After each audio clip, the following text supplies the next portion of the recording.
From a political perspective, this is probably one of the most important videos that you're going to watch all week, if not for the rest of the year. And the reason is because any legitimate human interaction has to depend on voluntary consent.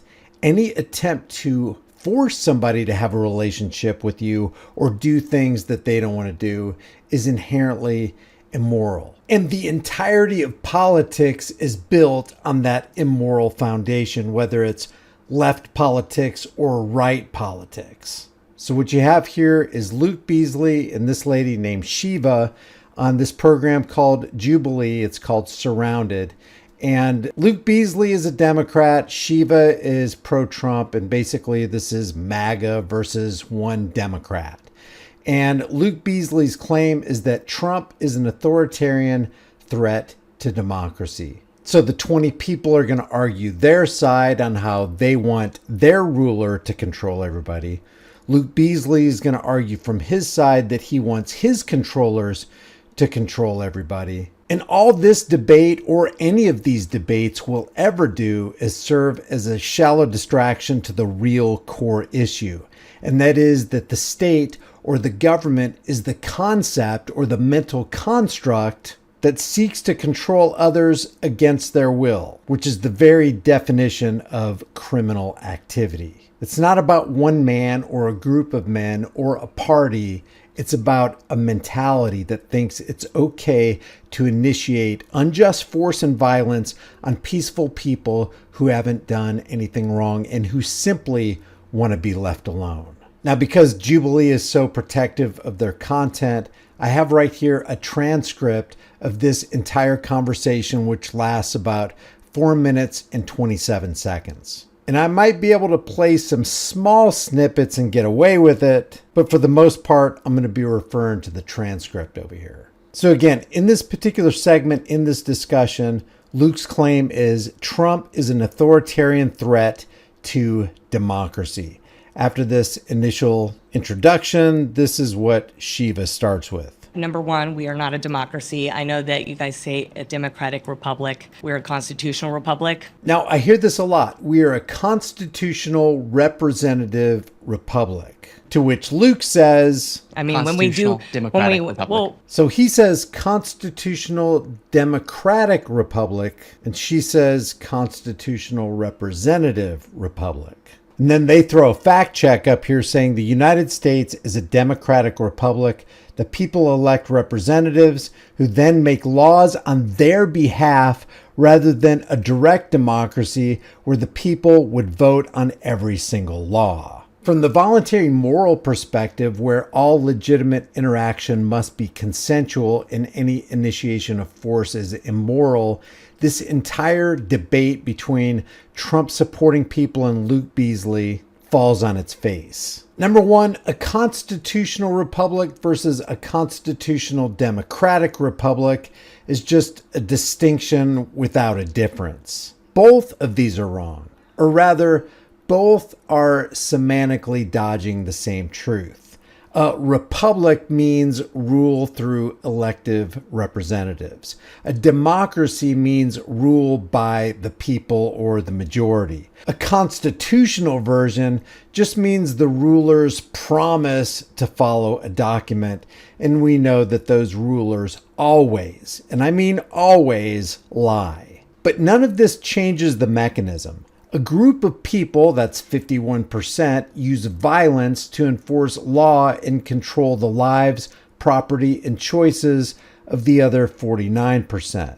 Whether you call it a constitutional republic, a democratic republic, or a benevolent dictatorship with term limits, it's still coercive governance. What's happening is the state claims a monopoly on violence within a territory.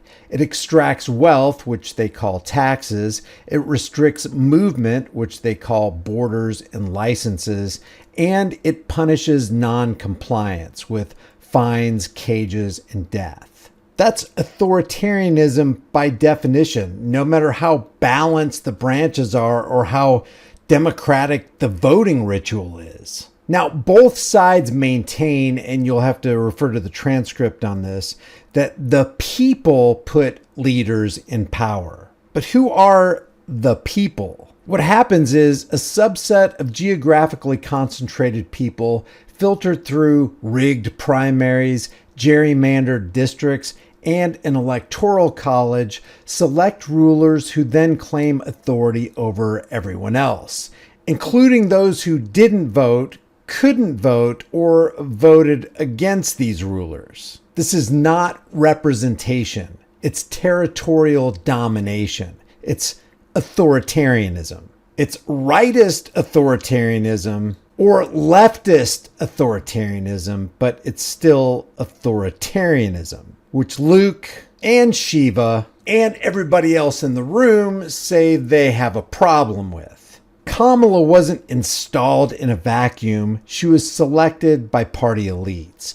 Trump wasn't elected by the people. He was chosen by 63 million out of 330 million via a system that discards the other 270 million's preferences. And we also know that the bankers and the corporate elitists only give you two choices, which is a false dichotomy. And by the way, every choice is a choice for them, for the bankers, for the corporate elitists. So who do you think your gal would have worked for, Luke? Who do you think Trump works for, Shiva? Let's be honest. Representation is a myth. The only people Congress represents is AIPAC, corporate elitists, big banksters, and other special interest groups. They don't represent the people, and they can't. It's impossible. You can't represent 330 unique individuals with 535 politicians. Even if you could, why should one person's vote cancel out another person's life choices? Then we have this so-called rule of law, which is really rule by force. The woman defends J6 prisoners saying they didn't get due process. Luke condemns violence, he says, and he says, quote, "It's not in the interest of democracy. Due process is just the procedural ritual before the state cages or kills you. It's not justice, it's violence with paperwork." The J6 defendants were all kidnapped by armed agents, held in cells, and denied bail. All legally. And what about the Antifa rioters who burned precincts? Well, they were often released or never charged. Also legally. Practically speaking, the law doesn't prevent violence, it monopolizes it. And both sides cheer when their team wields the gun of the state. Trump supporters say, lock up the deep state. Democrats say, arrest the insurrectionists. It's the same cage, just different prisoners. The real authoritarian threat is the state itself, or rather, the mentality that some people have the right to rule and others have the obligation to obey their rule or be punished by the rulers. Luke says Trump is an authoritarian threat to democracy. The woman implies the left is rigging elections and suppressing speech. In reality, they're both right and they're both way wrong. Trump used executive orders, tariffs, and emergency powers. Biden used vaccine mandates, student loan forgiveness, which is wealth transfer, and censorship pressure on tech. Both of them acted like kings, one with better PR, but neither of them invented the throne. The mentality of the people and the U.S. government has. The U.S. government has killed millions in endless wars, imprisoned many more millions for victimless crimes, and stolen trillions in wealth via taxation and inflation. The threat isn't left or right, it's up and down. It's the vertical hierarchy of coercion called government. Shiva mentions the Pledge of Allegiance. Well, I hate to break this to you, but the Pledge of Allegiance is a lie. The pledge was written by a socialist named Francis Bellamy to indoctrinate children into nationalist obedience. It demands loyalty to a flag and a government, not to freedom, and definitely not to individuals. Pledging allegiance to a state is the opposite of liberty. The bottom line is there is no constitutional way to initiate force. There's no democratic way to steal. There's no Republican way to cage nonviolent people. Shiva's right. Democracy is mob rule. And Luke is right. The system has democratic elements. But both of them are wrong to defend a system that rules by violence. The only consistent moral position is voluntarism.